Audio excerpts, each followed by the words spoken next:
Մարդը վերջ ղեկավարին ոնց են ընտրում, ասենք, եթե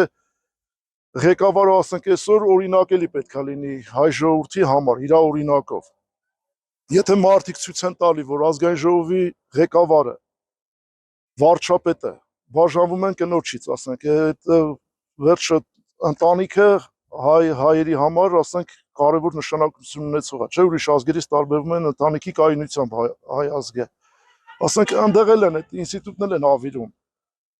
Ցուցադրական, ասենք, բաժանությունները, բաները, սա ցույց են տալի ժողովրդին, ասենք, էդի ժողովուրդը դրանցից ինչ սովորի, ասենք, ինչ օրինակելի բան ունեն, որ վերցնի իրենցից։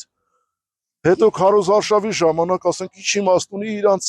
ընդդիմախոսներն էլ պետք է բան չասեն, ընդամենը նախկին խոսակցությունները, նոր խոսակցությունները համադրեն իրարու, Նիկոլն իր դեմ կաշխատի։ Հին Նիկոլ, նոր Նիկոլ, ասենք, որ եւ որ համատում ես, ռոլիկները դնում ես իրար դեմ, պարզա որ արդեն ամբողջը ծերից ծեր սուտ է ասվածը։